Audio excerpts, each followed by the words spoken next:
মাথা নত নাই, মাথা উঁচু করে বাঁচার স্বপ্ন। সংসারের শৃঙ্খল ভেঙে নতুন লড়াই দিতির। আমরা এমনটাই দেখতে পারব আজকের পর্বে। চলুন বিস্তারিত জেনে নেই। গোরার পরিবারের সবাই যখন একসঙ্গে খেতে বসেছে, তখনই পুলস্ত তার বাবা মাকে নিয়ে হাজির হয়। সে দাদুর কাছে এমনভাবে অভিনয় শুরু করে যেন তারা তাদের ভুল বুঝতে পেরেছে এবং পরিবারের সাথে মিলেমিশে থাকতে চায়। বাড়ির সবাই এটাকে সরল মনে নিলেও গোরা আর দিতি ঠিকই বুঝতে পারে যে পুলস্ত আসলে কোনো ভালো উদ্দেশ্যে আসেনি। তার আসল লক্ষ্য হল ব্রজধাম বাড়িটা দখল করা। কিন্তু বাড়ির বড়রা পুলস্তর এই শয়তানি বুদ্ধি ধরতে পারেন না। উল্টো দিতির ওপর জেদ করে গোরার মা পুলস্তদের বাড়িতে থাকার অনুমতি দিয়ে দেন। দাদুও এতে কোনো অমত করেন না।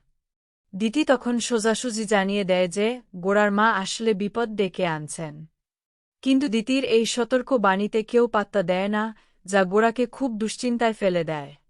এরই মধ্যে পাড়ার লোকজন দিতির গান শুনে খুব খুশি হয়ে তাকে একটি কীর্তনের অনুষ্ঠানে গাওয়ার জন্য আমন্ত্রণ জানায়। তারা দিতিকে কিছু পারিশ্রমিকও দিতে চায়। কিন্তু গোরার মা নিজের আভিজাত্যের অহংকারে সেই প্রস্তাব ফিরিয়ে দেন। এতে দিতি দমে না গিয়ে পাল্টা রুখে দাঁড়ায়। সে পরিষ্কার বলে দেয় যে সে গান গাইতে যাবেই এবং নিজের যোগ্যতায় নিজের পথ তৈরি করবে। গোরা মনেপ্রাণে বিশ্বাস করে যে দিতি একদম সঠিক পথে আছে।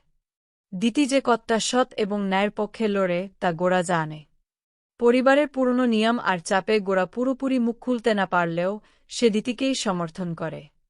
গোরার কাছে দিতির পাশে থাকা মানেই হল সত্যের পাশে থাকা। সে মনে করে দিতিকে আটকে না রেখে তার এই সাহসী জেদকে সম্মান জানানো উচিত। শেষ পর্যন্ত কারোর বারণ না শুনেই দিতি কীর্তন গাইতে চলে যায়। সে বুঝিয়ে দেয় যে সে পরনির্ভরশীল হয়ে থাকতে চায় না। এখন দেখার বিষয় দিতির এই সাহসী পদক্ষেপ এবং বাড়িতে পুলস্তর উপস্থিতি আগামী দিনে কি নতুন সমস্যার সৃষ্টি করে।